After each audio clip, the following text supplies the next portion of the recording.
Welcome back to our third take of recording this podcast because I forgot to hit record twice in a row, and we've been doing this for 3 hours, so hopefully it's as entertaining as it was the last two times. I'm Nate, that's Tony. We're going to be recapping Wild Card Weekend, and we're going to be going over the coaching carousel that's happening in the NFL. But first, as always, Tony, top of mind for you. What is top of your mind? Coming out of this gracious, glorious weather we had this last weekend here in Colorado. Just couldn't think of a better use of 3 hours of my time recording the show twice without it being actually recorded. But for me, top of mind, for the third time, kids clogging toilets.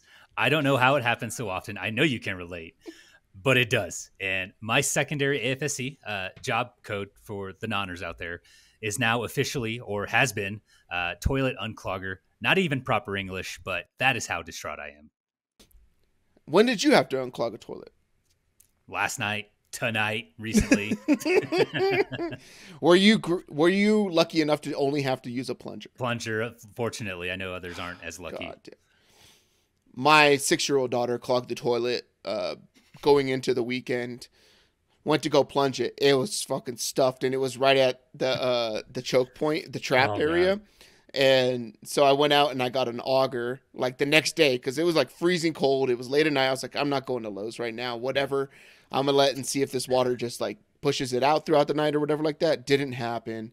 So the next day I go to Lowe's, get an auger. But I got one of those rotary ones because I was like, this will probably work really good, right? And you put it down there or whatever. Yeah. No, because you can't get pressure. Like those are really just made for like regular pipes, like through your shower or something like that. Mm-hmm. I didn't know. I just looked up like, what's the best way? And it's like auger. Get there, and I'm like, oh, that one looks cool. $25 down the drain, but not really down the drain because I couldn't get it down the damn drain.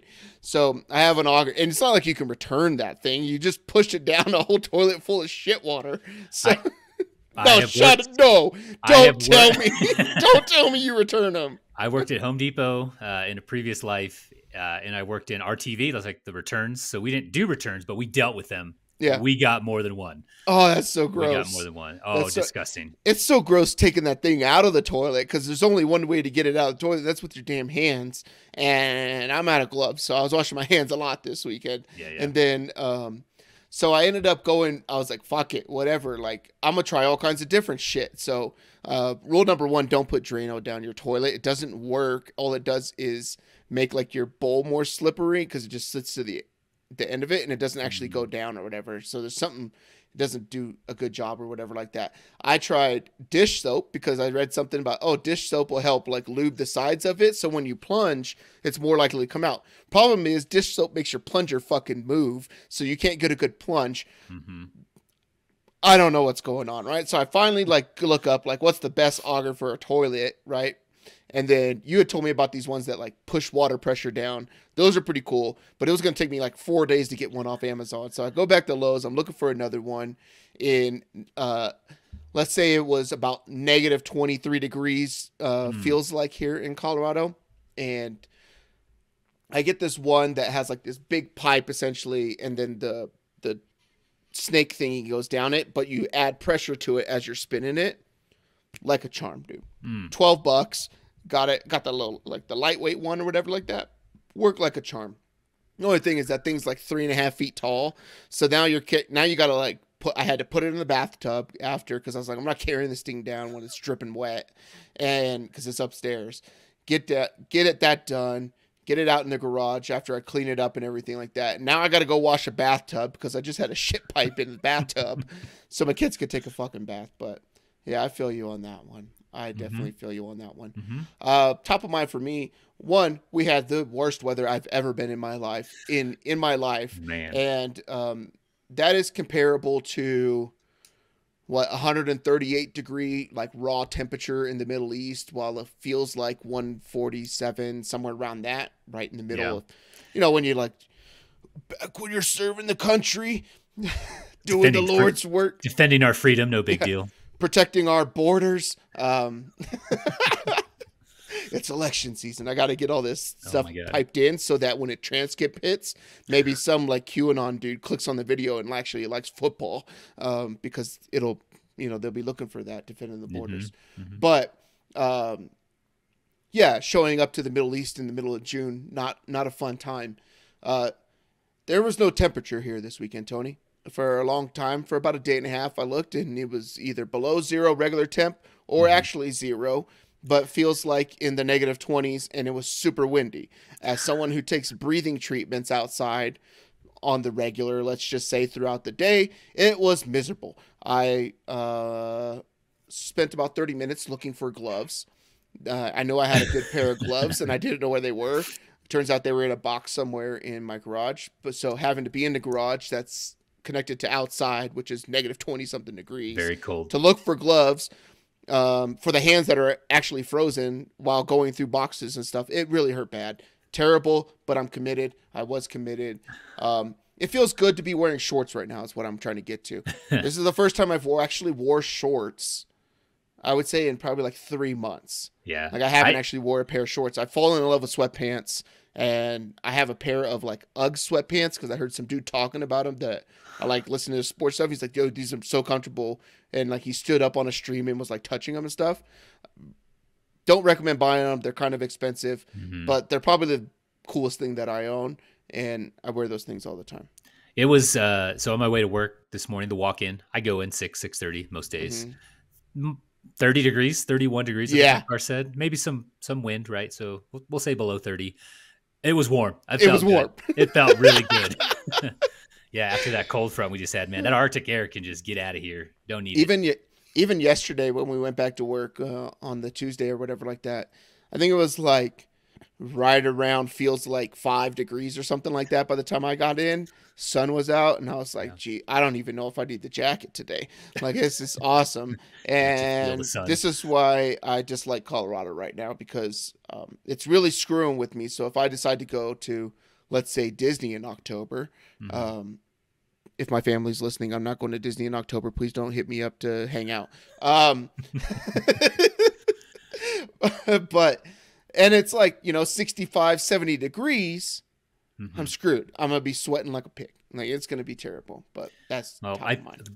Well, just so you know, we're getting about a minute of daylight per day right now in January. It starts speeding up in February, and then I think in March we get about 3 minutes per day of sunlight. So you only have a few weeks of this crap left. It should be getting better every day, as long as we don't get like a polar vortex or whatever the hell we're calling what just happened. Yeah, global warming. Yeah.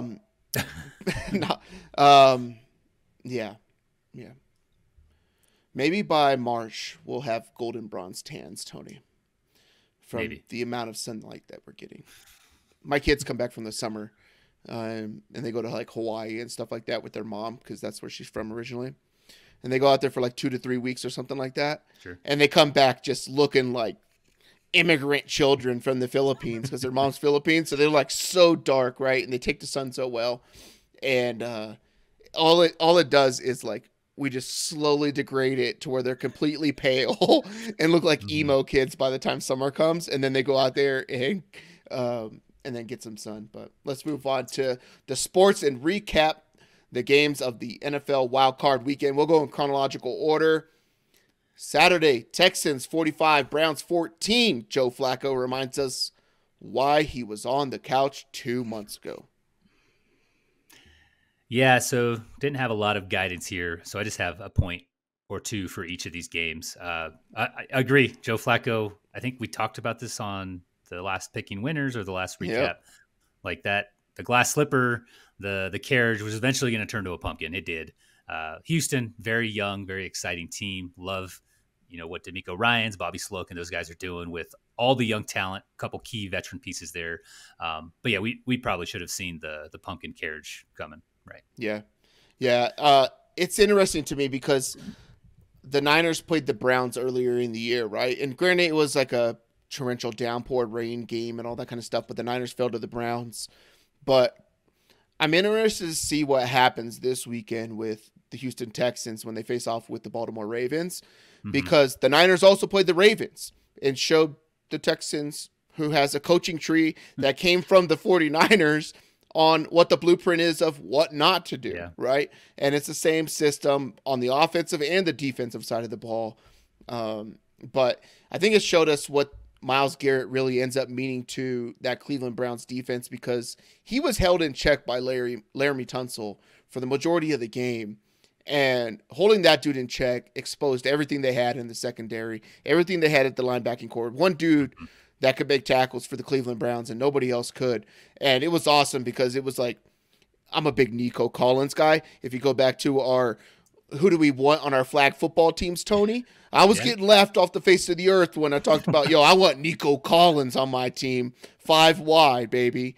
And, it looks pretty good right now. But a guy that I've had in Dynasty, fantasy football, and stuff like that, I was big on him and it didn't work out in year 1. So good to see. But I'm interested to see what happens with the Texans when they face off with Baltimore. So maybe that's something that either – both of those teams kind of see, hey, we run the same system. What worked? What did they do? What do we not do with it, or whatever like that? I think you got to run the ball at the Baltimore Ravens, and I don't know if the Texans can do that, but it's going to be a fun game. Texans are 9.5-point dogs. Yeah. Moving on. Chiefs 26, Dolphins 7. Turns out that sea mammals, certain ones, Tony, are not made for Arctic weather. That's why they go south. Yeah, we're not made for Arctic weather either. So get that Arctic air out of here. We're pretty much dolphins. We're pretty much dolphins, the smartest creatures in the ocean. Yeah.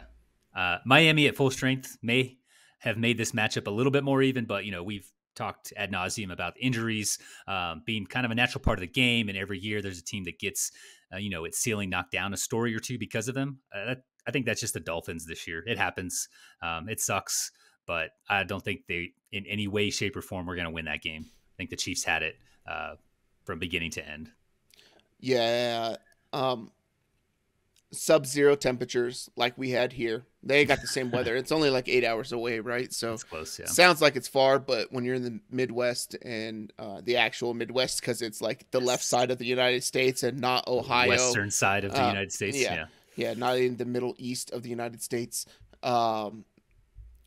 Your temperatures and everything kind of just flows right through the middle of the country, and it gets there quick. So feel bad for those dudes. It had to have sucked. People were crazy with their shirts off at these games, Tony. Oh, my God. I don't know why these guys do it with nothing on their skin. Like I get that you want to be on television. Like, that's the best way to get on television, right? That's the goal, yeah. But, Tony, you and me go to that Chiefs-Dolphins game, and we decide to take our shirts off.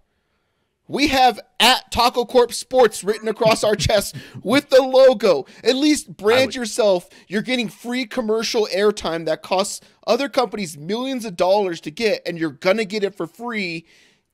Do something to promote something that you're doing. Yeah. Don't do it if you're, I don't know what this guy does now for a living, but Jim Bob Cooter, who's over here changing motor oil at the Midas.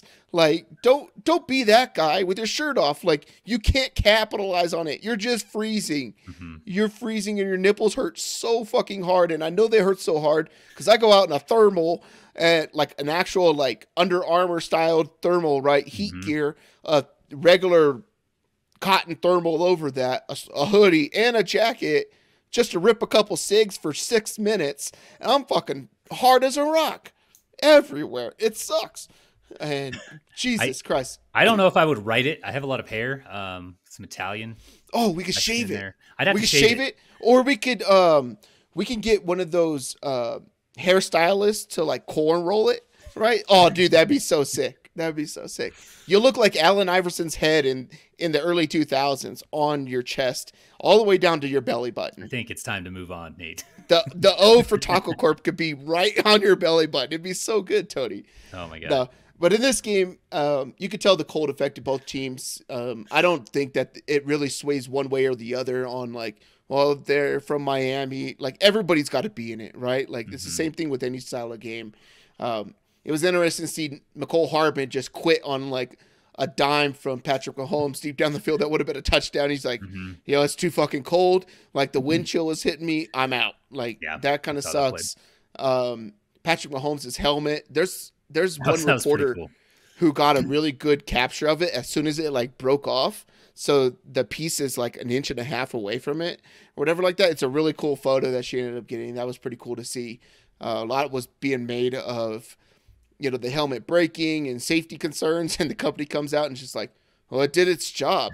Like, I don't know what you want to say, you know, but too many injuries for the Dolphins. Yeah. Their defense actually played pretty well for what they had to deal with injury wise. Like, they have nobody on their defensive line, no pass rusher that was there. Linebackers. And they're pulling dudes from other teams' practice squads to play in an NFL playoff game. Like, guys we don't even know the name. They're like, hey, transfer portal, you're from Florida State, you're pissed off, don't want to win a bowl game, come play for the Dolphins this week. We'll get you on a 1 week contract.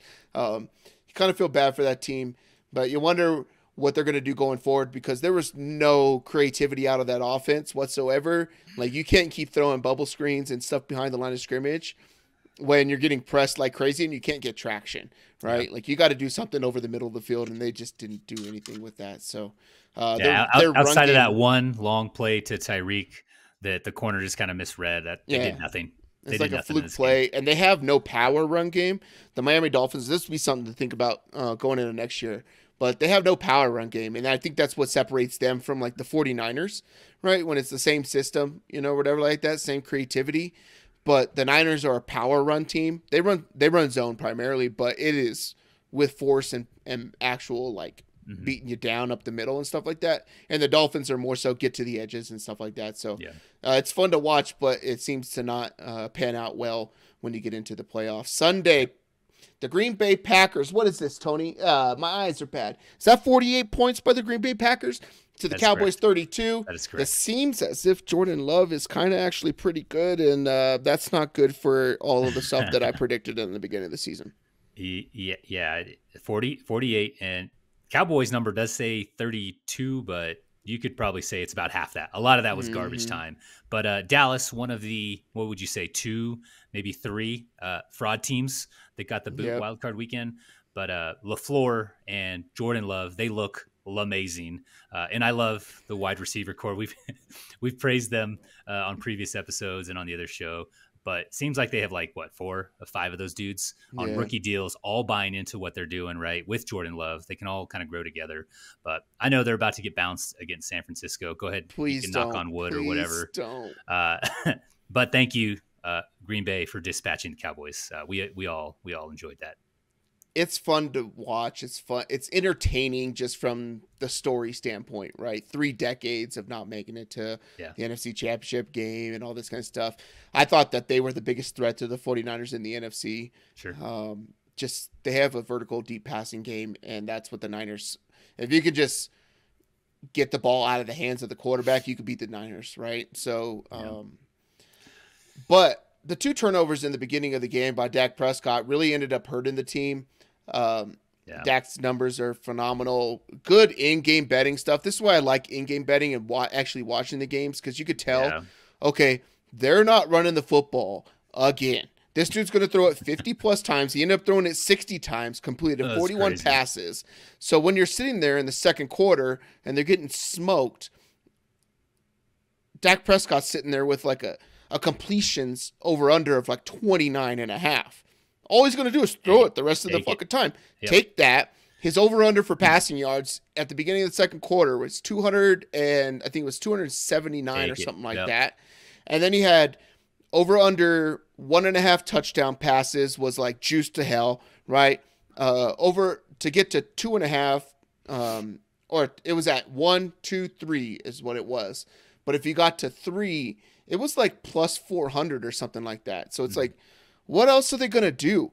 They have a great passing attack, right? And you assume that if the Packers are smoking them still in the fourth quarter, they're going to get a garbage time touchdown here, you know? So I took all of those type of things. It ended up being profitable. It was fun.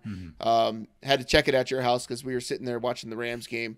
And I was like, hey, did he get over 300 yards? Because I hit like a alt for 300, and it's like, oh, yeah, he definitely did. But the one thing that bothered me in this game is the Cowboys are down 18 points. They score a touchdown. They were down 24. They score a touchdown. They get down 18. They go for 2. They get called on a pick. So they get backed up. Now they're trying to go for 2 to get it to 16, because if they get a stop, go down, score a 2-point conversion, right? Like, you could get the tie. I still think that at that point, you still have to go for 2. I get that you're 20-something yards back. But you still have to go for 2 because what's the difference between 17 and 18? What, you're going to tie with 3 scores and a field goal? You'd hope that when you get into that point, you're just going to score a touchdown anyways. It's the playoffs. And you're probably not going to get there anyway, so why not fucking go for it? I thought that was a bozo call. They end up missing the kick. They're down 18, so it's no different anyways than if they would have went for it. And granted, you don't expect that kicker to miss. That guy just doesn't miss. He's been money all year. But I thought that was the thing that I thought would get Mike McCarthy canned. Not so much them losing or anything like that. Turns out they're going to stay with him. We'll talk about whether or not we think that is the right move or not going forward. Sure. But yeah, shout out to the Packers. They went in there and fucking boat raced the Dallas Cowboys. It was fun to watch. You could see Jerry Jones making phone calls, throwing shit in the booth. That was pretty awesome. I don't think that people hate the Cowboys so much because of who the Cowboys are. They hate it so much because of how much the owner is in the press. Yeah, I don't like Jerry Jones at all. Cowboys fans don't like Jerry Jones. Same thing with Arthur Blank in Atlanta too, right? Yeah. Like the dude's in the press. I don't want to see you down on the field or anything like that. Every game he comes down. Maybe you're GM, right? Or something like that. Goes on the field because that's part of the team. Just be the owner and own the team. Sit in your box and do your thing. But the dude's just always in the news talking about something. Put an AI computer thing in the stadium so you can like ask him questions and he'll answer based off of how Jerry Jones would answer questions. Get the fuck out of here. But that dude's time's running out and he's going to want to win a Super Bowl. So we'll see how that goes going forward. Lions 24, Rams 23. Jared Goff is now the king of Detroit, according to the fans who stopped his car as he left the stadium, Tony. Did they stop it to praise him or to like mug him? It's Detroit. He did have a driver. I don't know if this was his dad or whatever was driving the car from, but everybody stopped right outside the stadium at a stoplight. And you're the king of Detroit, Jared. You're the king of Detroit, right? And he's eating it all up and stuff like that. Shout out to Jared Goff. Big fan of Goff here on the podcast. Yeah, well done. I think the Detroit Lions were probably supposed to win that game. I'm a Rams fan. We watched the game here with another one of our friends, Brandon.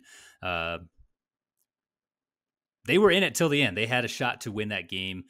Maybe they made some blunders with play calling, not going for it on 4th down, throwing the ball, 10, 15 yards down the field. Puka dropped it. Wasn't the best throw. Maybe, I think we talked about it when you're over, like, get half the yards on 3rd down, get the rest on 4th down.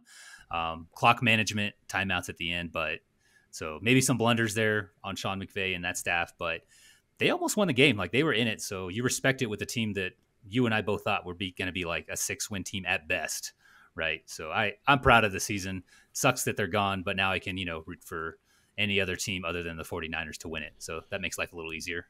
Sports Talk Radio hot take. I've been saying this all year about Sean McVay and how terrible he is at coaching in the NFL. And it showed up in this game. It was like a tale of two halves. So you had the Lions completely dominating in the first half, and then they just couldn't score in the second half, and the Rams dominated. So it's like the Rams should win this game. And they win this game if Sean McVay doesn't sit there at the goal line. They're inside the 3. What do, Tony? They throw fades to 6-foot-tall wide receivers in the corners of the end zone over and over and over. And it's like, stop throwing it to the fucking white guy. He's not good. You have the best rookie wide receiver that's ever played NFL football. Better than Jamar Chase. Better than Justin Jefferson. Better than anybody. More catches, more yards. And you took the middle of the season to throw it to the white guy when he came back after injury. Yeah. This dude would have been probably the leading wide receiver in the NFL. It's crazy. Yeah, he could have been close. Probably not close because that's like another 600 yards. I'm glad you mentioned that about the red zone. I think the Rams were down there 3 or 4 times. They didn't score a single touchdown from the red zone. Detroit, I think they were there 3 times. They scored every time. Yeah. So that's really the difference in the game, right? And then this guy decides to punt the ball with 1 timeout left. Yeah. Like 2 first downs, you're done, dude. Like, what are you doing? It's not like you had 3 timeouts and you go out there, okay, hey, we can make a stop, and if we get the first down, then, hey, we just got to make a stop or whatever like that, give us a chance to play. No, you had 1 timeout. Know your opponent, right? Like, what are they going to do? These guys are going to go for it. They're going to throw the ball. they might throw the ball on first, second, and third down, right? Like that's just the kind of team they are. So yeah, I think they threw it on like second and third down, I think twice to get that final first down. They got like 2 first downs to kill the clock. So know your opponent. So he kind of failed there as well. Yeah, it sucks, but I think that Sean McVay lost him that game as opposed to the players on the field. I think that the Rams should be in this next round of the playoffs, but we'll see how that gets changed up next year, whether or not Aaron Donald wants to play again, whether or not Matt Stafford wants to play again. I think he'll come back, but one more year. Did not look all that great at the end. So yeah, Monday day game, rescheduled day game because there is a lot of snow and a lot of cold, and nobody can get to the stadium in Buffalo because that lake produces so much wind and freezing ice everywhere. God. It wasn't even the stadium that was the problem. It's just getting to the stadium. So it's like a mad safety hazard for the entire like area of Orchard Park. When in Buffalo, actual Buffalo, it could be sunny and 75. Orchard Park, it looks like the North Pole. Bills 31, Steelers 17. Josh Allen in this game had a 52-yard run for a touchdown. That yardage, 52 yards. It's 22 yards longer than any Lamar Jackson rush in the year 2023, Tony. MVP? Is that what you're getting at? MVP? MVP. Yeah, I don't think Pittsburgh ever stood a chance to win that game. So not really a surprising result. I took Pittsburgh in a couple teasers, so plus 15. They got there. So I'm happy about that. Outside of that, I think this was the expected result. Now we get Buffalo and Kansas City. So looking forward to that this weekend. It sucked that this game ended up going to the next day because I had the Steelers. I think it was like 9.5. I had grabbed some 10s beforehand or whatever like that. But on Pick of Winners, we had 9.5 as a line. So I bet that as well to stay true to the show. Yeah. But as it moved to the next day, it's like, oh, that bet's dead. Like, I would never take that bet if it's like a decent field. And the problem was the wind, because the wind wasn't going to be there the next day, right? They were going to have those massive winds and stuff there on the Saturday or on the Sunday. So that's what I was looking forward to, but didn't end up getting there. I took unders all over the place. And I haven't seen this before where we rescheduled the game where there's 50-mile-an-hour gusts, blizzard conditions. Obviously, you're taking unders, right? Mm-hmm. Not even teasing them, just taking the unders when they were down in like the mid 30s, high 30s, kind of, getting lower and lower as time, went on. We found out more about the system coming through there. Sportsbooks, like I was optimistic. I was like, oh yeah, they're just going to give me those bets back, cancel my teasers and all that. They did not. Of course, none of them hit. So I thought that was kind of shady on DK FanDuel's part. Yeah. So that still kind of chaps my ass a little bit because obviously you go to play in, cold, there's snow in the stadium, but there's no wind, right? It was optimal conditions for Josh Allen and friends.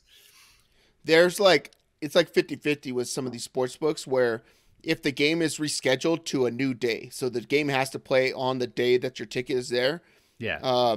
Where if it doesn't play on that day, then it's just voided, right? And MGM has that in their terms of agreement or terms of service or whatever like that, right?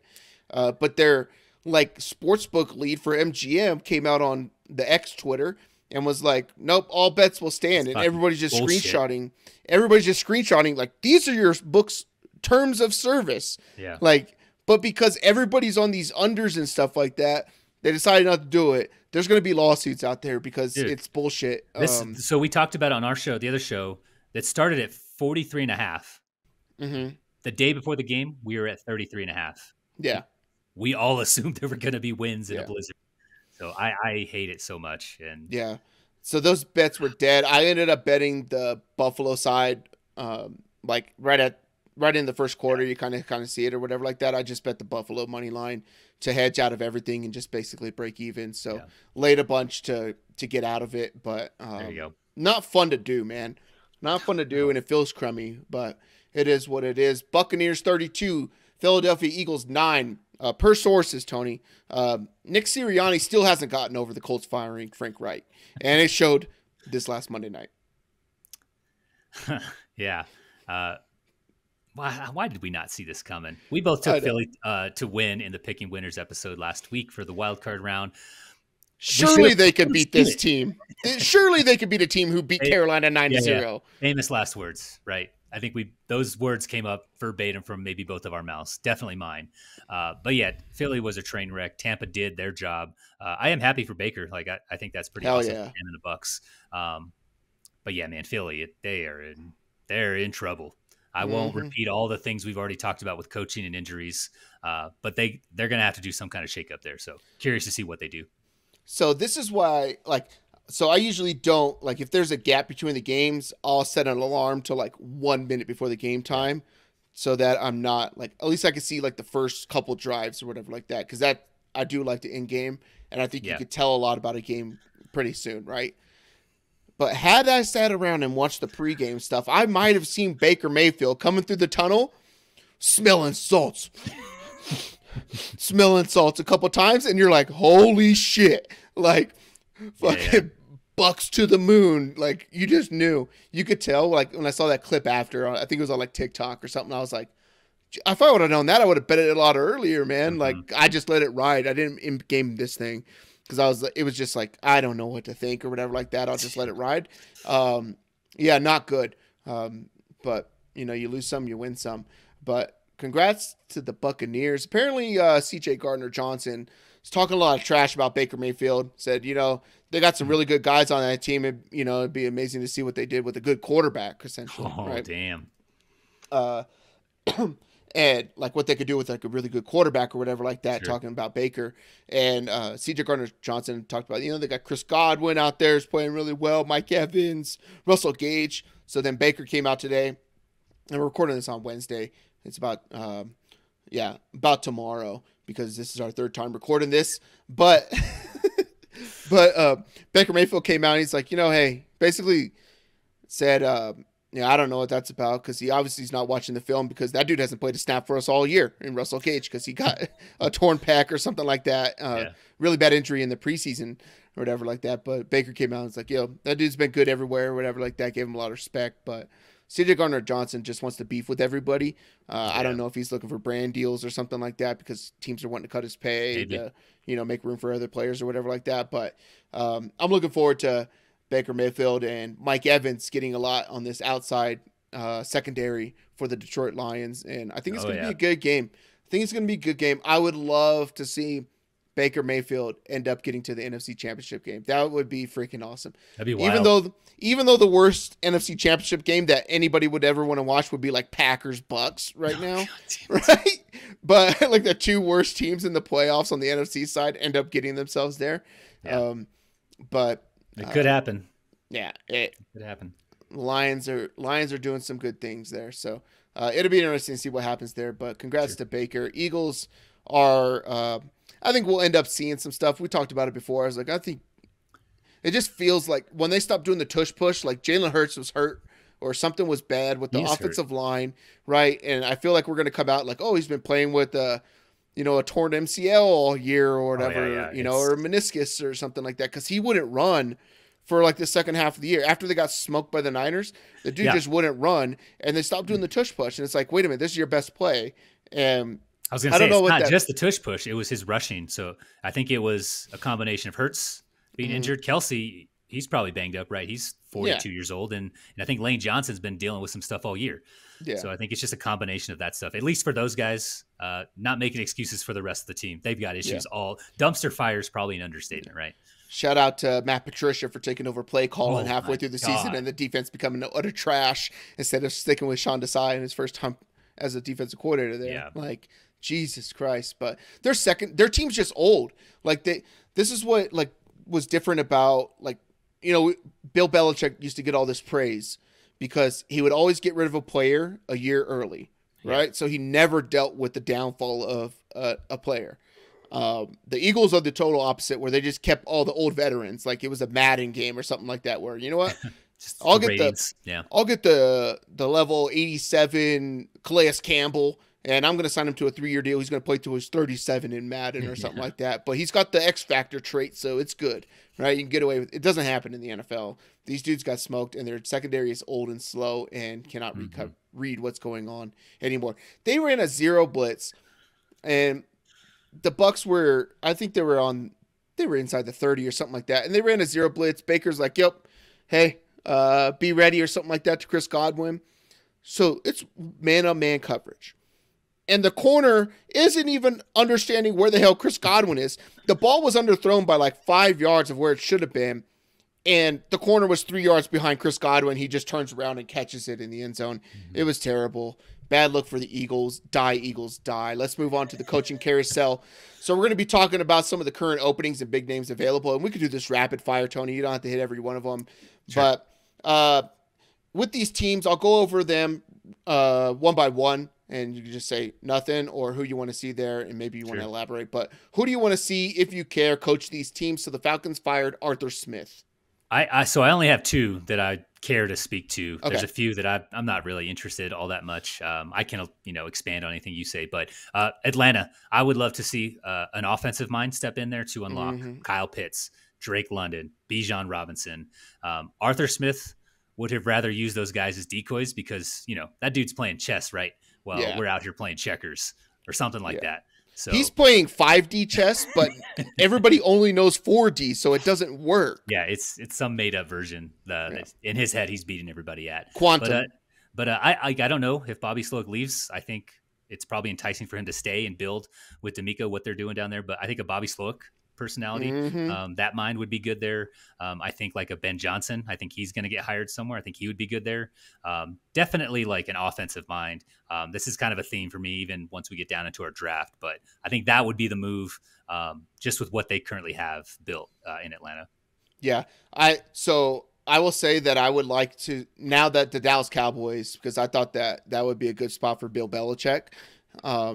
Because you got the quarterback, right? And you can build everything around the defense and scheme it better or whatever like that. But I wouldn't mind seeing Bill Belichick here with the Atlanta Falcons because they have such great man-to-man corners. They have a good defense that I think that he can get a lot more out of. And in a division where it's pretty easy to win, it seems like.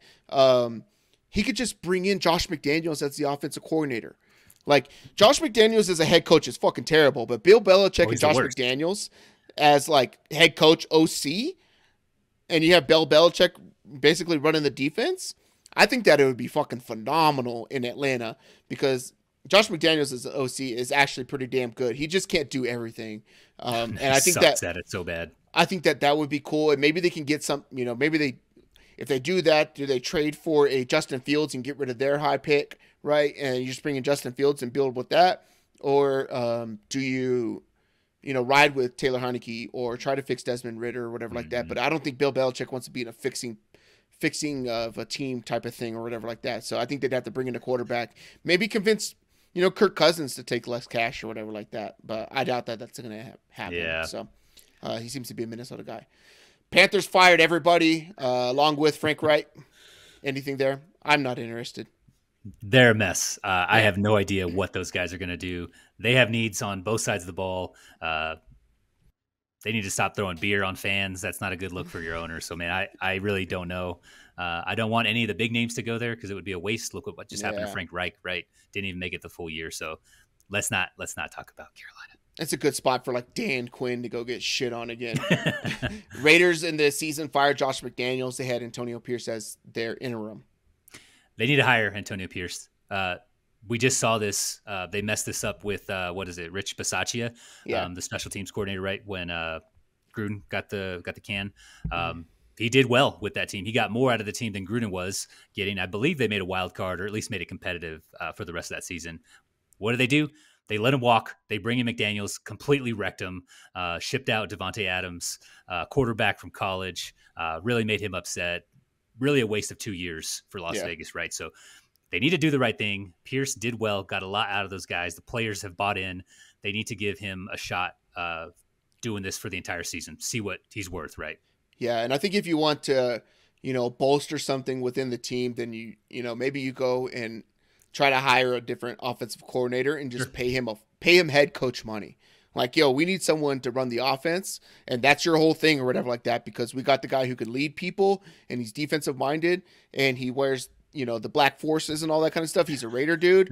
We need pieces around him, right? And I think that's what's really good with DeMeco Ryans in Houston is who knows if D'Amico Ryans is actually really good and he's a big part of it, but it seems like players can connect with him really well, and they got smart-ass dudes around. Like, one of the better offensive coordinators out there.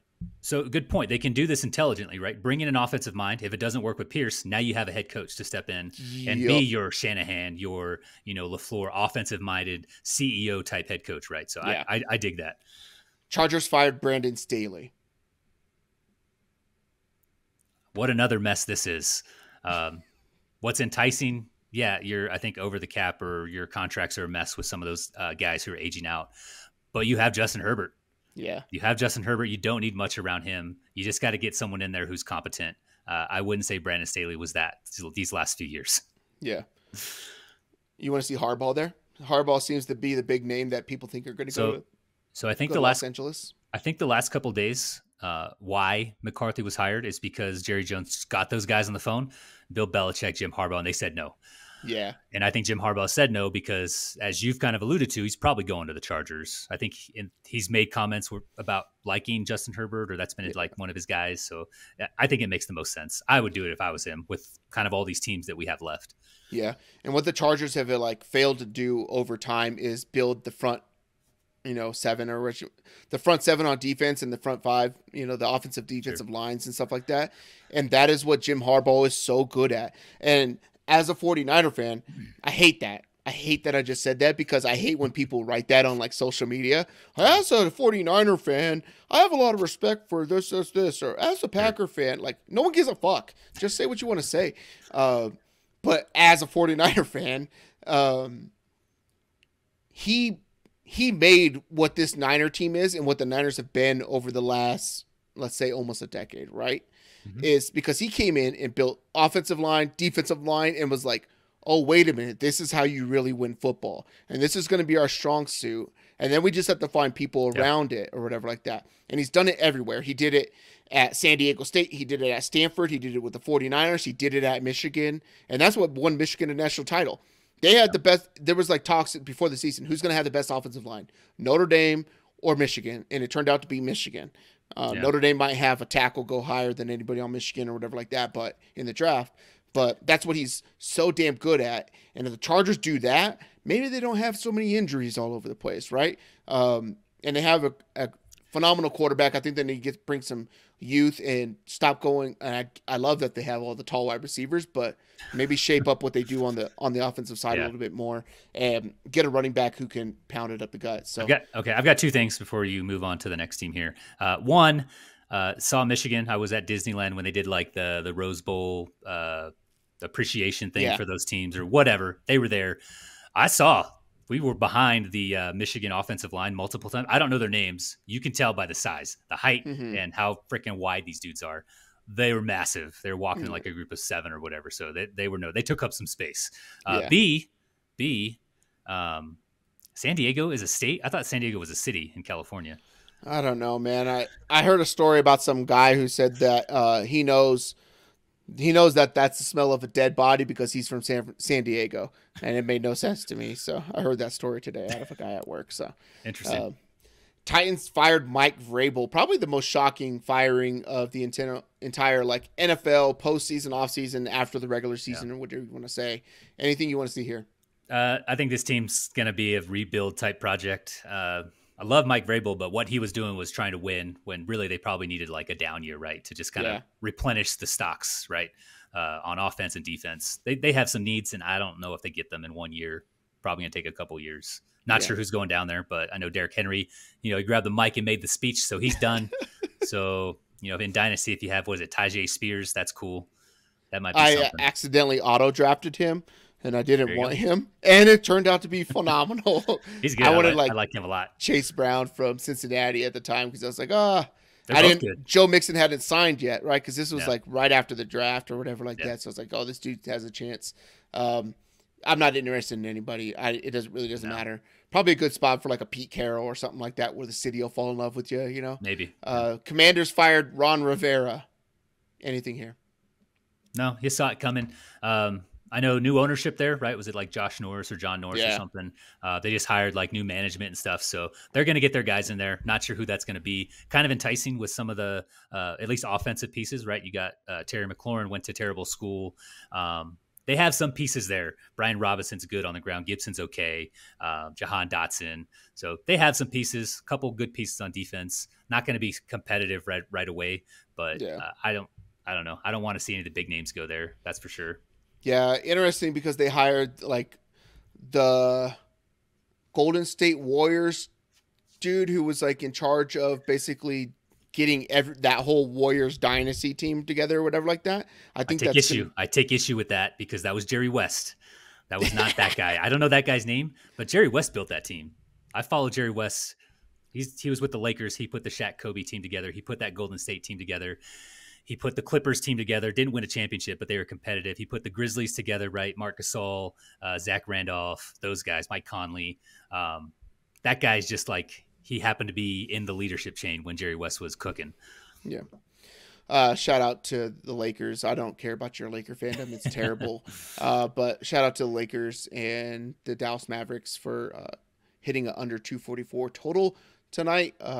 My expected number is 236. I think it hit 237. Shout out to hitting a bet with the Lakers. So nice. But not shout out to the Sacramento Kings who lost a 22-point lead in the fourth quarter to the Phoenix Suns last night. Fuck! The Patriots mutually part ways with Bill Belichick.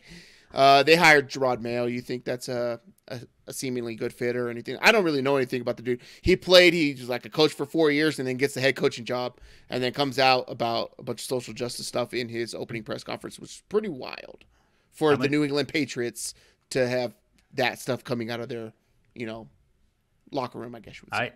I'm all about the DEI stuff, but is this a DEI thing? Are they getting a pick for this? Is that the move here? I don't know. I think so. Probably. I think they know what they need to do. They need to rebuild. Mayo's going to come in, coach a team for a couple years. They're going to replenish their inventory on offense and defense. They'll move on. They'll get their next guy in. Go ahead and book that right now. Yeah. Bill Belichick two years tops. 2026. Bill Belichick's the head coach, and they got like a bomb ass quarterback that somehow traded for Caleb Williams, and Bill Belichick comes in and coaches another 15 years, 6 more Super Bowls. Seattle Seahawks mutually parted ways with Pete Carroll. Apparently, it was not a decision made by football people or anything like that per Pete Carroll. So, anybody you want to see up here in Seattle? I've heard. I don't know if Dan Quinn's from that area or was in someone's coaching tree up there. I don't know what coaching tree Dan Quinn came from. I can't think of it off the top of my head, but I've heard rumblings about him going up there. I think that'd be a good fit. I think he's earned, a shot at trying again. He's been a good defensive coordinator in Dallas, despite them just getting absolutely demolished by Green Bay. I think he was okay in Atlanta, really good in Dallas for the most part. So I think that's probably the best fit there. You get a defensive-minded coach. That's what they need. The offense is fine.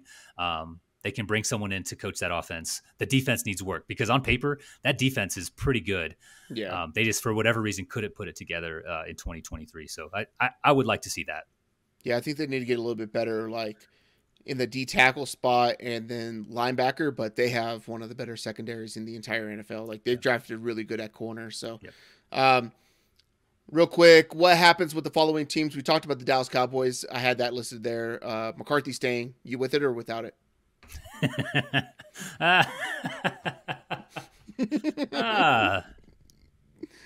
I mean, what is the definition of doing the same thing over and over and over and expecting the same results, Nate?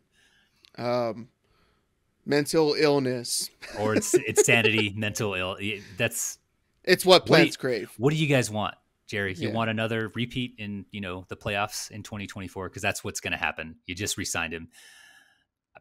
Maybe you couldn't land the big fishes, but there's probably a different fish. There's probably medium-sized fish you could have gone after here. So I don't think this changes, their outlook on 2024. Yeah. In the positive direction at all anyways.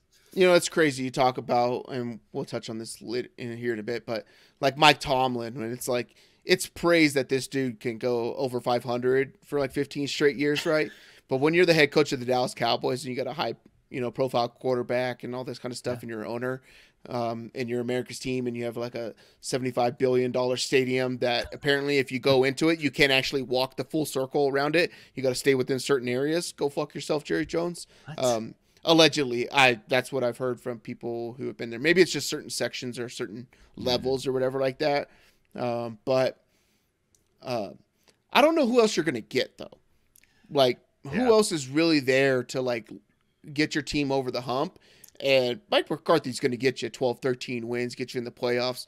As a business, you're going to make money. You're still going to be in the media for all of your turmoil if you get into the playoffs. But they need somebody to get over the Niner hump, and because they're going to own the NFC East for a while, because I think Philly's shot. So it's just, what do you want? You want that high floor that Mike McCarthy has, cap ceiling, or do you want to hire Bobby Slowik, bring him in, bring Ben Johnson, and see what these guys can do? Because the ceiling, I guarantee, with those guys is going to be higher. Like you're going to get a deep playoff run potentially with one of those guys, just because they have that mind. You can see the success they're having, with Jared Goff and the other teams there down in Houston, how they've turned all that stuff around, right? So I don't know. Yeah, it's the safe pick with what's out there, but I don't know. Take the swing. You're the Cowboys. You keep failing and falling on your face in the playoffs. Like, you have to do something. McCarthy's not that. This would have been the perfect spot for Bill Belichick and Josh McDaniels to come in together for the Dallas Cowboys. I think that could have been something that maybe is more successful for them. Sure. But I don't know if Bill Belichick, now that I'm thinking about it, if he wants like all of that spotlight of that team on it, right? He's not going to have like player control and all this kind of stuff. And I don't know if he wants that anymore, right? But like, you got to deal with that owner, and that owner sitting there in the public spotlight talking about your job on a week-to-week basis or anything like that. That's not Bill's style. That's not Bill's style. So he's like, yeah, go fuck yourself. That's probably not Bill's style, and that's probably not Jim's style, right? Yeah. That's probably why this was a no-go for those two guys. And I think it would have been awesome to see that come in and then Mike McCarthy go to Atlanta. Because Mike McCarthy can develop quarterbacks. Like, it's sure. He's been out there and developed quarterbacks, even backups that have gone on when he was in Green Bay to get contracts other places and stuff like that, right? And so that he could develop quarterbacks and you could put up points. Yeah. But obviously they couldn't stop anybody, or they put up the lesser amount of points. Nick Sirianni in Philadelphia. We've beaten this dead horse with a very dead stick. Coaching matters. Those coordinators they let go eventually exposed maybe some of Sirianni's deficiencies, but definitely deficiencies of Sean Desai. He was not great. And then, why do you do this, Matt Patricia? Why is he even in the NFL? Like, what has he done good? Yeah. I don't know if like that letter of recommendation from Bill means that much. Yeah, probably. That's probably what's gotten him, 2 or 3 jobs at this point. And then Brian Johnson on offense, I think he's had some struggles, but maybe there's the Hurts, Lane Johnson, Jason Kelsey injuries that kind of factored in, but definitely some deficiencies there, right? Those first-year guys. But they really had no answers after teams adjusted to Philly. Like, what did they start, like 10-1 or something like that? Yeah. Won a couple of those games they probably shouldn't have, but they had a great start. But once teams adjusted, I think they just started blitzing the crap out of the Eagles. They couldn't adjust. I don't understand how you're an NFL offense and you can't adjust to zero blitzes and things like that. So I think you give Nick one more year, though, with at least a defensive coordinator who is worth his weight in Philly cheesesteaks there in Philadelphia. And then get Jalen, the surgery on whichever knee or both knees is bugging him. So get that guy healthy. And I think you see what happens. If the same thing happens or worse, you send Nick Sirianni packing. Yeah, no more of those heading off into the tunnel, yelling at people behind you when they can't do anything or anything like that, right? No more of that stuff there. I think the only reason he's there is because they made it to the Super Bowl last year, and he was that head coach, right? There's a sense that he's kind of lost the locker room. You got A.J. Brown going to Atlantic City. I get that they played on a Monday night or whatever like that, but Friday night, A.J. Brown's in like Atlantic City at some fight or boxing match or something like that, right? Yeah. He's not going to play in the game or whatever like that, but you expect that dude to be with the team, helping out wide receivers, whatever like that. And there's a lot of bickering, it sounds like. It seemed like the team just like lost all confidence in what they had going on and ate themselves from the inside. I think we kind of nailed that, 5 weeks ago or whatever like that, talking about it. And then the Pittsburgh Steelers, Mike Tomlin was asked about whether or not he's going to stay the head coach because he got 1 year. He left the press conference. Shout out to Mike Tomlin for just saying, fuck you. Stop talking about my job. I don't talk to you about your job. Yeah. I respect it. But it made it seem like maybe he's going to leave or something like that. And then apparently he came back and said, my plan is to coach here next year. It doesn't seem like the Pittsburgh Steelers are going to fire him, or they're going to part ways. But your thoughts here in Pittsburgh? What should they do maybe? He is under contract for 2024. Pittsburgh, as far as I know, have not announced an extension. And I think I read something that he has not been in this situation before with the Steelers in like the 2 decades or whatever he's been there. Like he hasn't gone into the final year, right? He's always gone in and they've extended him before they got to that point. So, maybe rightfully so, given some struggles, right, to win those significant games, the playoff games. I did see that he said he's willing to come out and coach. So we'll see. I believe he'll coach 1 more year. If they're doing well, maybe they give him an extension midseason, but they should probably wait just to see if they can get it together because I don't know, first round playoff exit. You went 500, sure. But I think Pittsburgh's, it's a storied franchise like Green Bay, like Dallas, right? You're supposed to be winning Super Bowls or at least be in that hunt. Yeah. They haven't been that since, 3 or 4 years before Big Ben retired, right? Yeah. Interesting. I like Mike Tomlin. I think that if they want to get to the next level, they need to bring in somebody who can like really coach an offense. Yeah. We saw that with Matt Canada, really struggled. The team allegedly likes Mason Rudolph over Kenny Pickett. Sucks when you draft a quarterback pretty high and he doesn't pan out for you, or you don't have people who could develop him on your staff. Because the defense always seems to play well there in Pittsburgh for the most part. But they're also hampered by the fact that their offense can't stay on the part of the football field that's not close to the actual stands. Like there's a big, thick white line. You want to be in between the 2 big, thick white lines, and they're hardly ever there. So they're doing a lot of right things. Like they have a lot going for them. The offensive line played really well. Their receivers, they know how to draft and develop receivers. Yep. That has always been the case for Mike Tomlin. We could talk for probably like 5 minutes about all the receivers they've drafted have come through and they kind of, sent on their way and just brought in the next guy. Yep. On defense, they have, TJ Watt, they have Alex Highsmith on the other side. They have, they have a defensive front. They have Cam Hayward there. They have Joey Porter Jr. They have Mika Fitzpatrick, I think, for at least 1 more year. So like they have some of the key pieces that you want. It's just the little things, quarterback play, clean up, keep everybody healthy, clean some stuff up on defense. So they have potential. I think they'll be a playoff team next year with Mike Tomlin, but got to win those games. Yep. Moving on. We like fantasy football and we like drafting. So in honor of talking about head coaches, we're going to draft our top 5 head coaches that we would want to start an NFL franchise with. So if today you and me are starting an NFL franchise, who would we want to be our head coach? Any and all head coaches from any level. It could be Pee Wee football. You want Snoop? You want Snoop to coach the Pittsburgh Steelers? He's a Steelers fan.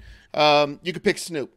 You want the first or the turn, Tony? Can I get the guy who's running the Warriors, who's taking credit for all of Jerry West's success building that team? I only have 9, so I'm going to play my numbers here, and I'm going to take the first pick. That way I don't have to think on my feet. I'm not good at that. First pick. Just thinking.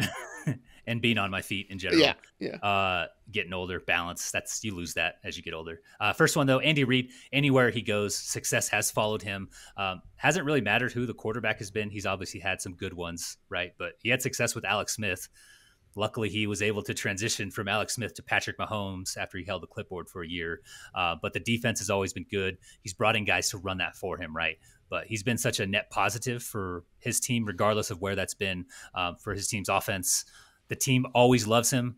I'm also very impartial to the State Farm commercial season now. I love that one where he's like, explain it again, this time with those nuggies. Yeah, that's actually pretty good. Yeah. I don't know why I like that one, but I love Andy Reid, man. I would trust him with my life. Yeah, the dude's always going to put up points.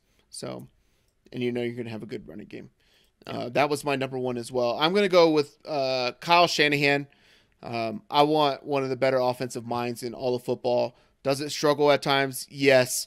But I know that I'm going to be a competitor. I'm going to get to the playoffs and he could be my head coach. He runs my offense.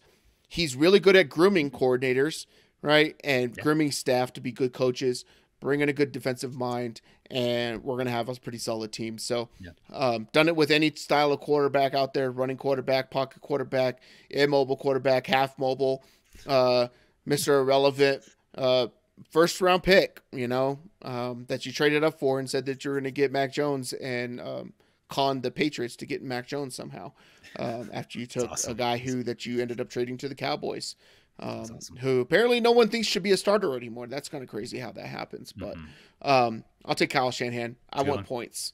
And my second one is going to be so if I'm not getting an offensive mind who's going to score a lot of points, I want somebody who's going to be able to motivate people and get a lot out of people and for them to believe in themselves when they probably shouldn't. And that's going to be Dan Campbell. If you can turn around the Detroit Lions to winning a division, granted, Kirk Cousins got hurt. Their defense didn't turn it on until later. And who knows if they actually win the division if Kirk Cousins is the quarterback of the Minnesota Vikings. But I'll take Dan Campbell. People want to play for Dan Campbell. And you know what, Tony? When you go up against a team, there are two things that the opposing team really needs in order for them to succeed. Do you know what those two things are? Tell me. It's the left and right kneecaps. And every time that you go tackle somebody, you're going to get up or you get knocked down. You're going to bite those fuckers off. And therefore, you're going to win the division, make it to the playoffs, get some home playoff games. Eminem, who's not from Detroit, he's literally from like a street across from Detroit. Like Detroit ends on a street that he was like 30 meters away from. But it's a big thing on the internet, apparently, because people are trolling Eminem because he's claiming Detroit. And they're like, you're actually from like this suburb, right? 8 Mile, like, is actually the end of like. There's people who claim the Cowboys who are on the west or east coast, though. Like, that's you're just America. Outside Detroit. It's America's team. Yeah. But I'll take Motor City Dan Campbell, as the McAfee show likes to call him. That's a pretty good one. I didn't think you'd pull the Dan Campbell one out. But yeah, look who he has coaching his defense. I forget the guy's name, former DB. But he's done a great job in Detroit. No denying that. My second one, you had your homer pick, so I'm going to take mine. Sean McVay, easy one for me. Not a homer pick. Any head coach that can take Jared Goff to a Super Bowl is doing something right. That team was hamstrung not only by Goff. They had no Cooper Kupp. I think he tore his ACL. He got his knee shredded halfway through that season. And then Todd Gurley, like that dude was playing on one knee. They still made it through to the Super Bowl in what was the worst Super Bowl I've ever watched in my entire life. Sure. But, he's had success once we brought Matt Stafford in, who was a good quarterback, right? But he's like Shanahan. Like he always brings coordinators in and they get hired out. I have a couple of those guys on my list, right? So just churning out really good coordinators, and that's usually a good sign of a good head coach. Andy Reid has a ton of guys. Belichick has some guys, not a lot. He's got a lot more misses than hits. But a lot of my picks are like your first one, Nate. They're offensive-minded guys because I think it's like an important thing to note. If you're a defensive coordinator who gets hired as a head coach, you're not running the offense. You bring in a Ben Johnson or a Sean McVay or Kyle Shanahan. They're going to get hired out and coach another team. What are you going to do on offense at that point, right? Yeah. Like you've seen some of these guys struggle when they don't have someone they can lean on because they're not the ones drawing up the X's and O's, right? So give me Sean McVay for my second pick. Nice. Let's see. Next pick here. So I'm going to go with someone from Andy Reid's coaching tree. I'm going to go with John Harbaugh. So like Andy Reid, Harbaugh has had success with multiple quarterbacks and isn't like the rest of the guys on my list. I said I liked the offensive minds. Harbaugh, like I said, is out of Andy Reid's coaching tree, but I consider him to be more like a CEO type of head coach. Doesn't have his hands too much in the offense, if at all. Maybe some of the defense, since that is his background, but I love what he's done in Baltimore. That team always seems to be winning. Had success with Flacco, pocket quarterback. Having a ton of success now with Lamar Jackson. Haven't won the big game with him yet, right? But yeah, the big game, and by Harbaugh. Big game you mean a playoff game. This year's going to be different, Nate. It's going to be so awesome. I was so looking for that's like the one game I really, really want to watch. So yeah, outside of obviously the Niners Packers, which I'll be at your house watching fucking UFC. Yeah, I was going to say, you said you like to watch the Niners games at home so you can tilt openly.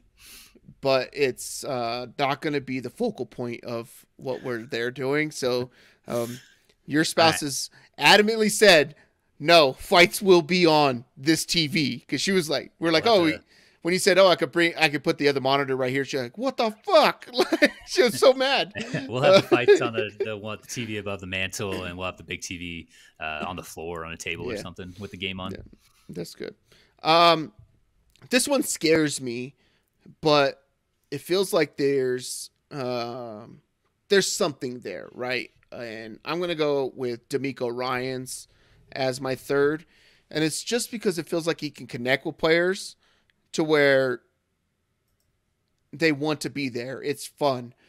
They work hard. They're seeing it from a dude who's like completely jacked and fit, could probably still play in the NFL to an extent. And he's their head coach, right? Like he knows, and he was really good while he was in the NFL. My concern is he's defensive minded, and that's cool. He's really good at the defense, right? But I'm wondering what happens if a guy like Bobby Slowik leaves that team. Can he develop under those people and develop a system to develop new coordinators or whatever like that from a quarterback's coach, running back, whatever it is, right? Or does he just go to like San Francisco and try to get the next guy, or Miami and get the next guy out of there, or Green Bay, or whatever like that. So, but I'll take D'Amico Ryans at number 3. I feel like I'm going to get a lot of years out of that, and maybe I'll get some of that young talent who wants to come play because he is the head coach.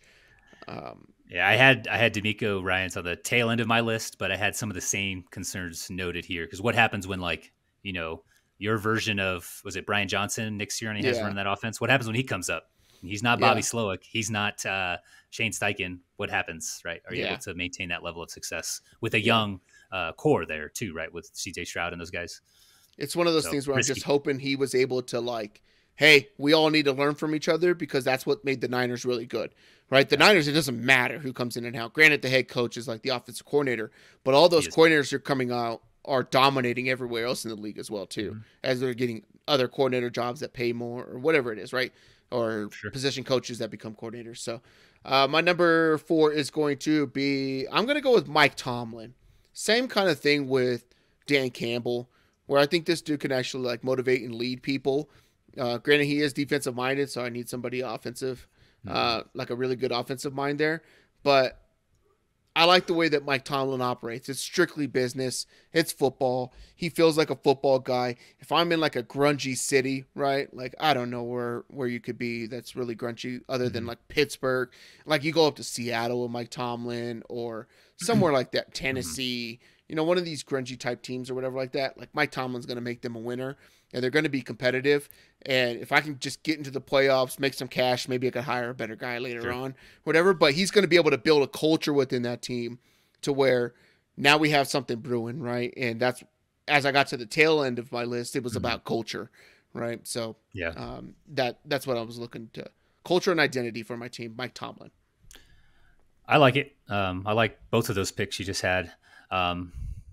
Culture thing's important. I think my next pick here is able to foster some of that. He's had some struggles with, recent diva future Hall of Fame quarterbacks who have been, shipped out to New York. But I'm taking Matt LaFleur. So out of the Sean McVay coaching tree, maybe you sprinkle in some Shanahan there as well. Those guys have kind of traveled together, right, on their journey. But I think he's proven his worth and then some this year with Jordan Love after, struggling with Aaron Rodgers just to run his offense. And we've seen now his offense does work. It's had some success. I got a theme here with my picks. I like the coaches, like I said, who can run their teams, but they have that offensive background. Again, your OC, if you have one, if they're worth anything, they're going to get hired out. LaFleur is one of those offensive-minded coaches. He might have an OC, but he's going to have a lot of influence on that, like Shanahan does, like McVay does, with whoever they have in that seat. They'll be the guys, really drawing up the plays. Give me Matt LaFleur here with my, was that 4th pick? Yep. So young guy, I know, hasn't really done anything in the playoffs, but this is kind of a ceiling pick. I like what he's done this year. I thought he was okay with Rodgers, but really has sold me on what he's able to do this year. My last pick, it's my last one, right? Yeah. I have an old guy here, Sean Payton, but I don't think I'm going to go that route. Gross. Yeah, I know. I try to stay away from like the older coaches who are kind of aging out. I like the younger guys kind of infusing some new ideas into the NFL. So I'm going to go with another ceiling pick. That's what I consider LaFleur. This other guy is from the same goddamn tree. It's Mike McDaniel. So again, out of the Shanahan coaching tree, worked really well with Kyle and all those guys, Sean McVay, Matt LaFleur. Again, they all traveled together with Mike Shanahan on their journey. But you hire a guy like Mike McDaniel to come in, players buy into what he's doing. he's willing to hand the defense off like McVay was to Wade Phillips, right? And then eventually Raheem Morris.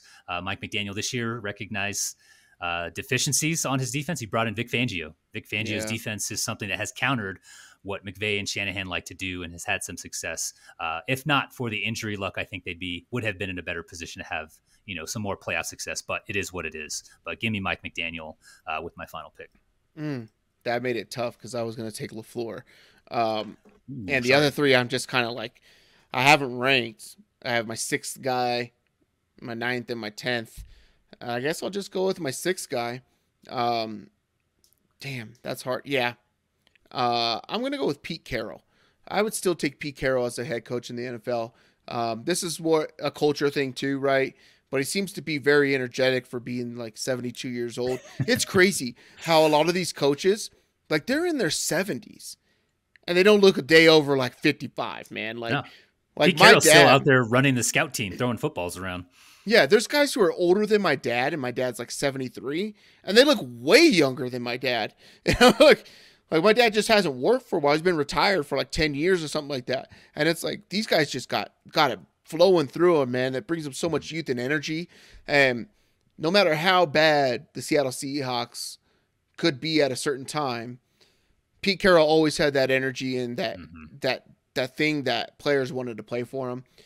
Good culture guy, I think, that I could bring in to start a new team with, and then be able to hand it off of like, hey, this is how we do things here. This is how we keep it fun, exciting, or whatever like that. And this is how we bring in talent. I think if Pete Carroll was in a different city other than all the way up in Seattle, I think he probably would have won a lot more than he did or something like that. So I'll take Pete Carroll. Did you have any honorable mentions? I had a couple other guys on my list. You stole D'Amico from me. I did have Sean Payton. He was going to be like, down the list if I needed to dig a little deeper. I also had Kevin O'Connell. I like what he's doing in Minnesota. Another guy. All my guys are either from Andy Reid or Shanahan McVay coaching tree. So I had a theme on, just offensive minds. I know Harbaugh is like a defensive guy, but he does have some of that Andy Reid flavor with him. My honorable mentions, I had Antonio Pierce listed, just culture, right? Like when that dude, I forget what it was. They're playing the Chargers. Was it the Chargers they were just beating the shit out of, or the Denver Broncos? Who was it? Was it the Chargers? I think they smoked the Chargers. Yeah, they won by like they damn near put up 70 points or whatever it was. I don't know.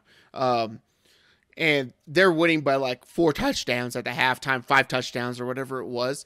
And it is interview on the sideline or as he's coming out of the tunnel, right? It was actually like a good interview from a sideline reporter. And he said something, it's like, what's the, you're winning by this much. What's this? Step on their necks for the rest of it. Like, don't let them come up. And I'm like, hell yeah. Like that dude went in the locker room when it's like, should be fun and light. And he was like, no, fucking 30 more points, not another yard. Like, remember the Titans speech on their throats. We're here to stay. Something like that. And I think that's why a lot of people like him. In my 10th, I put Belichick. I like teams that don't like Philadelphia, right? You could tell there's like stuff coming out of this locker room left and right. That's never good for a team. No matter how bad the New England Patriots got, you never heard a word out of that locker room or anything, right? And I like how he deals with the media just because he's like, no, all you guys do is twist shit. I don't know when to deal with it. Focus on this week. And I kind of dig it because he's like not impacted by it or whatever. So that's pretty cool. So that was mine. To recap our draft, I would be curious to see how Ben Johnson and Bobby Slowik do. I wanted so badly to throw them in here as like a really high swing for the fences ceiling picks, but they're just like an unknown right now. But they will be coaching on some other team as head coaches either next year or within 2 seasons. Sorry. Yeah, I wanted to do Jim Harbaugh into this too, just because he is able to build teams. Yeah. But I just feel like he wouldn't be there more than like 3-4 years because the dude just always jumps, right? But maybe he stays in the NFL if he ends up moving. But I don't know if he, maybe he goes to the Chargers, but I think he would just be perfect to just stay at Michigan. Just stay at Michigan. You're a Michigan dude, man. Like, you did it. You brought Michigan a title. Do you just leave Michigan after that? And people just accept it? Like, hey, thanks, whatever like that? I don't know. But yeah. To recap our list, Tony, you got Andy Reid, Sean McVay, John Harbaugh, Matt LaFleur, Mike McDaniel. I got Shanahan, Kyle, Dan Campbell, D'Amico Ryans, Mike Tomlin, and Pete Carroll. It turns out I'm if it's not Shanahan's offense, I am a culture dude. So that is That's that. Let us know in the comments on YouTube or wherever you're listening on who you would want to start an NFL franchise with, or who would you take over our list, or would you rank them differently? Yeah. Rants or raves, Tony? You got anything to rant or to rave about? I have a rave. Probably came off as a rant earlier. This is related to something I was bitching about up there, so I got the ranting out, I think. But at first, I was upset about the Buffalo game getting pushed to Monday to avoid the blizzard conditions. If you saw like video of fans coming in, I think they're getting paid pretty decently to come in and shovel snow. It was like waist high in the stands. They were having to shovel through, so like, waddle their way through the snow to the middle of the seats and start, shoveling snow. So it was pretty crazy. So maybe justified, but I had a few bets, as I mentioned, taking the unders. It made a lot of sense. I was taking it all the way down till it hit like 33.5 or whatever. Because we've talked about like the snow, sure. But the big thing was the 50-mile-an-hour gusts. Yeah. The wind was going to be horrible. And once you get in that like 20 to 30 range sustained, which is where they were at and then some, that's when you have issues passing the ball. So that was going to be a problem. But the 2-2-2 format, I thought was perfect. So we had 2 games on Saturday starting at 2:30. We had 2 games on Sunday starting at 2:30. And then we had 2 games on Monday starting at, I think, 2:30. Yeah. So I had all morning to, and then into the afternoon a little bit to go to the gym, take care of some errands. I took my youngest to like his batting practice. I hit the gym, did some pickleball, do whatever at home, clean up and stuff for your guys' visit. And then just had like the perfect amount of football for like the evening, essentially, like around dinner time, and to put myself to sleep. So well done, NFL schedule makers and Buffalo mayor, governor. I don't know who made that call, but thank you. You guys, you did good. Somehow you made this a positive, at least for me, for my experience. And shout out to the NFL for completely shitting on everything the NBA does on Martin Luther King Jr.'s birthday on that holiday. Because that's like an NBA day, like hardcore NBA all day, like how Christmas Day is or whatever like that. Some of the better matchups.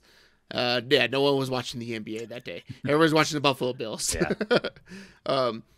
How'd you feel about the Peacock stuff? Man, I went back and forth with someone on Threads. People bitching about, I have to get another streaming service. You could go and get that thing at $2.99 a month and cancel it. Yeah.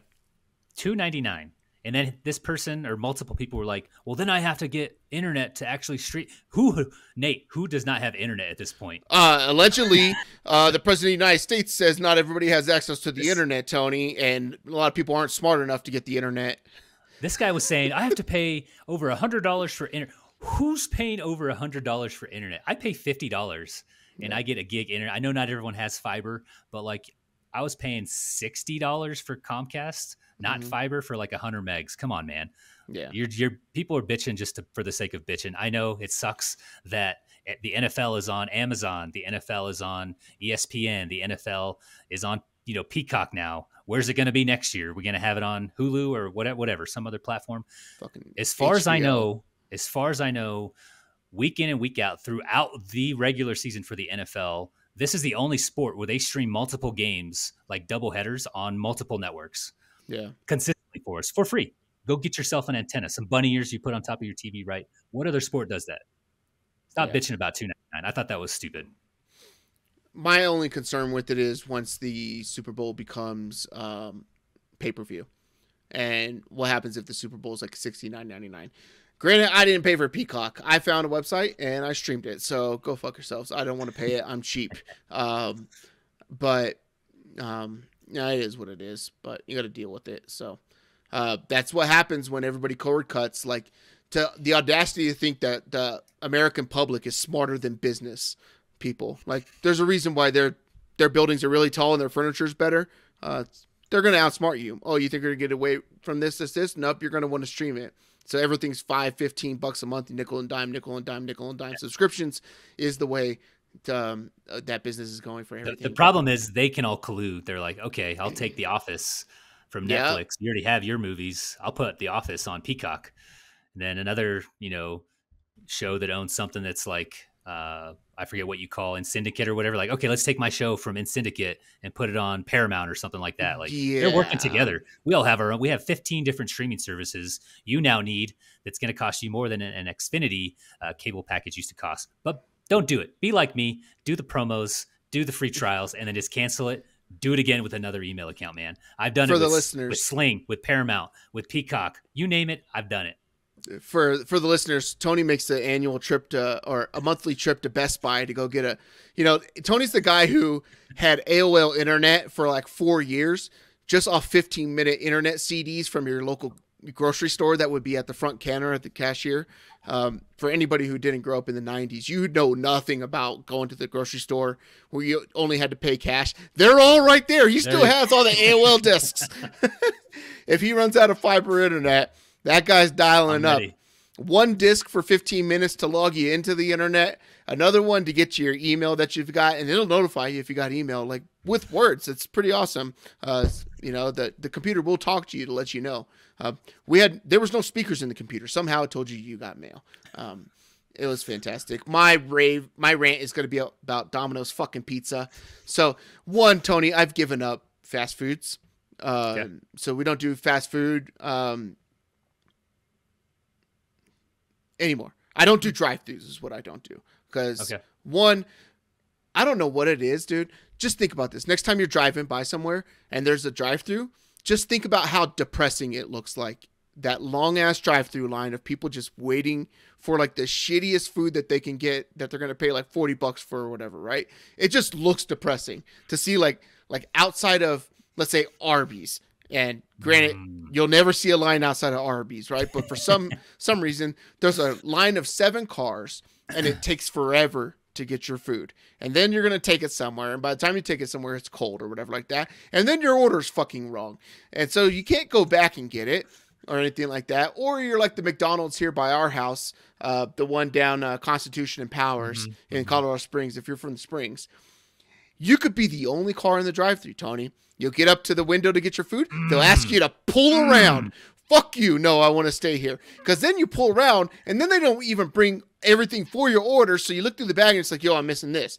You got to wait another 5 minutes for the person who doesn't give a shit about actually giving good customer service to go all the way back in there, bitch about, oh, this guy didn't get his fucking sweet and sour sauce. No, I ordered this shit, and you're making me pay 25 cents for them. Just bring me the shit I asked for. So I don't do fast foods anymore or whatever like that. And I don't do drive-thrus, right? I got to go into a place or whatever like that. One exception, Chick-fil-A. I will go to Chick-fil-A, but I'll sit inside Chick-fil-A. It's a very good experience. And they have a sign on one of their glasses, and it says, enjoy the little things or whatever, right? And it just makes me smile if I go in there. Sure. But I don't do that hardly ever. But during snow day, I believe this was Sunday. I was at your house Saturday. So Sunday, it's just freezing cold, and I just wanted to lay around. And I didn't want to cook. And I got a bunch of groceries, but I didn't want to cook. So I'm like, you know what? Hey, kids, let's order some Domino's pizza, right? And it was like, this would be a fun time or whatever like that. So I order pizza for me. You get the like $5.99, $6.99 for, 1, 2, 3 type of thing. Mix and match. Yeah. So I get a pizza. My oldest daughter gets a pizza that she likes. And my youngest daughter just wants to get the boneless chicken or whatever like that, right? And we got some rice, so she'll eat it with that or whatever. So 40 minutes goes by, my order comes, and the boxes are all the right boxes.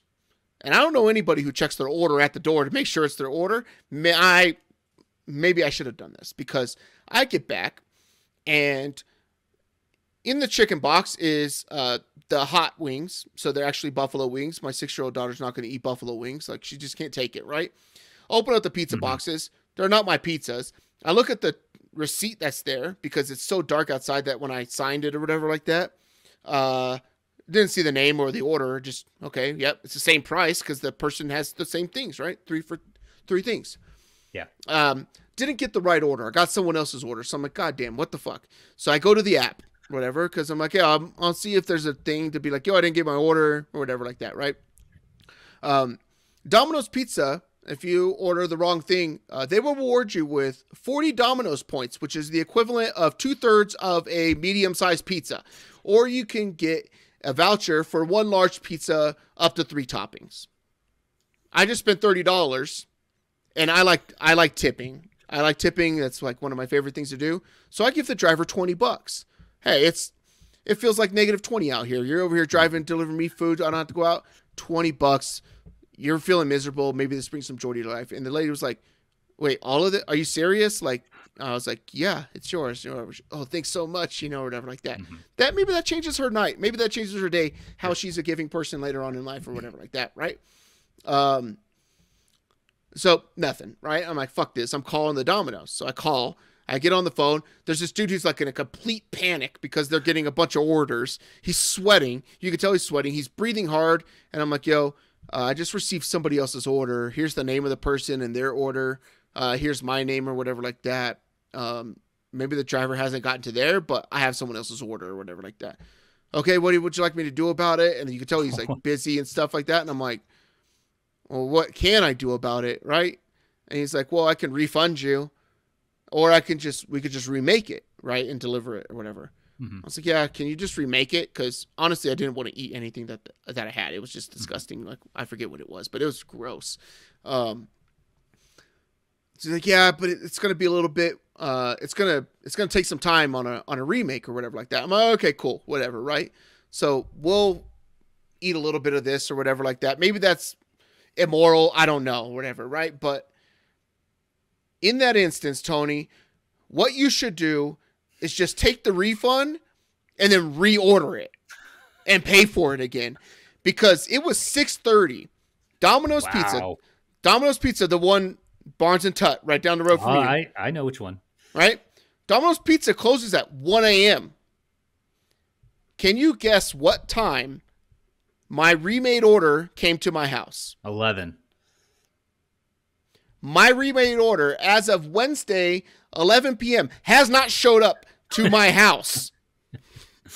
I haven't gotten the fucking food. I stayed up till 1:30 in the morning on principle. Oh, my God. Thinking, you know what? If they try to come over here and knock and say, hey, we tried to deliver or whatever like that, fuck you. Never came back to my house with a remade order. It pissed me off. And it made me so mad, because I've been on this rant about like customer service. And if you don't want to do it, like, go find other jobs if you don't want to handle customers. Yeah. And I'm on a heater because I want to bitch about next week. Teaser, I'm going to bitch about self-fucking checkout. Like, I'm son of a bitch. I talked to my dad on the way home from work today, and it's like a 25-minute drive, right? And I went to the school because my daughter had basketball practice, caught the tail end of it. It was a 40-minute drive to the school, and I bitched for 40 minutes about self-checkout to my dad. I will cut it down for next week. We're always at an hour 30 now because I can't shut up. Rapid fire coaching carousel that took 25 minutes. Congratulations, Nate. So can I continue? Can I rant with you about that Domino's? So please. I go into that Dom. That's the closest one to where I live. I live close to Nate. Yeah. So it makes sense coming from the gym. I get pizza after the gym. Stupid. It's got all the whole food pyramid, dude. The whole food pyramid's there. It's like a Monday night football after the gym. I pick it up. We watch football. We have pizza. It was the thing for this season. Kids love it. It's easy. It's Monday. It's like, all right, we got something quick for dinner. Mondays suck, right? But I go in because I'm a cheap ass, if you've been paying attention. Yeah. It's because I don't have to tip if they drop it off. They ask, it's going to ask you something. The motherfucker, I know what it's going to ask me. And it's going to be zero because I'm picking this up. You're not delivering it. But so I go there to get my order. I'll often order at the gym. Gym's 10 minutes from Domino's, so I'll show up before it's done. So I will see it sometimes. My pizza's going through their oven, right? You can see that. You can see their kitchen. So I get thin crust. Thin crust should be crispy, right? It's on like cracker type dough right after it's cooked. They are always slammed, dude. Like, that Domino's is very busy. It's just where we live in Colorado Springs, it's all houses. So I don't know, 100,000, 200, like, I don't know, there's a couple 100,000 people because there's tens of thousands of houses, right? It's just all houses, not a lot of businesses. So that Domino's, they are always slammed. But I always see my pizza just sitting there, like thin crust at the edge of the oven, still being cooked at 400, 500, so whatever their stove. I know it's hot. It's like probably like 900. It's thin crust. So like, it's been burned multiple times. And I'll sit there and be like, this is burned. I can see it from here. It was sitting in the oven for like 5 extra minutes. Can you guys do another one? And they do the same thing. They're like, well, what do you want us to do? I was like, put another one in and take it out when it's done. Like, I say all this like with the nicest face I can, but like, I got RBF, right? I got hostile resting bitch face. And so like, there's nothing they can do because I'm standing right. I can see them. They're not spitting it. I can see everything they're doing. But that Domino's specifically, I don't know what their management's doing, but they're fucking up. And I probably need to go somewhere else. I don't know what else we have close to us. Louis, I think, is on Stetson Hills. Maybe that's the option. I don't know, man. But I'm with you on Domino's. It pisses me off because they have a really good like garlic butter type crust or whatever like that. It's actually pretty fucking tasty for, chain pizza or whatever you want to say, right? It's safe. It's a safe option usually. The safest option is Little Caesars. Like taking that stuff's not even hot and ready anymore. It's not ready. It's not hot because they haven't cooked it yet, and it's not ready. You go and you have to sit and wait for 10 minutes. That's the only thing that bugs me about it. Like, I love and the one up there, Stetson Hills, has a drive-through in it. But you drive through and you have to park because the pizza's not ready. You got to wait 10 minutes. Like, what are we doing here? But they're pretty consistent official pizza partner of the NFL, not a sponsor.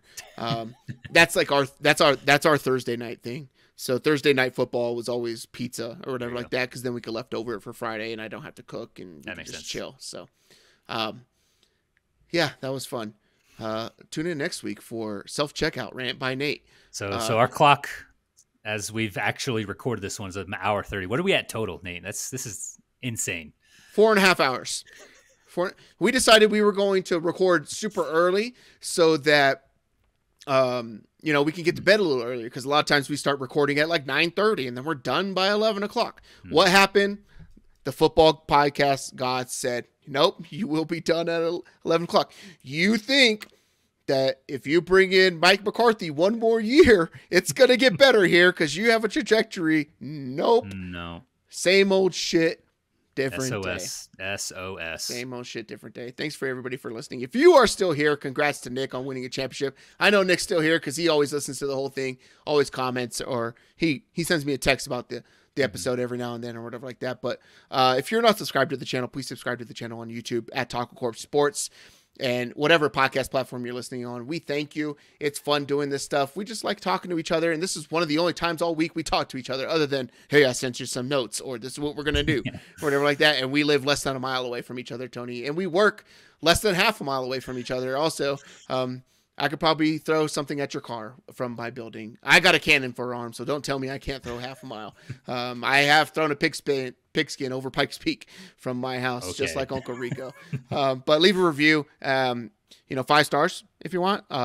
Grandma said if you ain't got nothing else nice to say, don't say anything at all. But if you're going to leave a 1-star one, leave a really nice review with a 1-star. So people are like, oh, that was kind of a joke or whatever like that. But it helps us in the algorithms. Get seen by more people if you like watching this stuff. Banger of the week, Where I Belong. This is going to be the song that every head coach who's looking for a job right now with all these head coach job openings is singing as they walk into the general manager's office, maybe except for Carolina, because I don't know if anybody's going to interview for that. It's by Rex Life Rash. For Tony, I'm Nate. Taco Corp episode 132 in the books. Love you, bye. Love you, bye.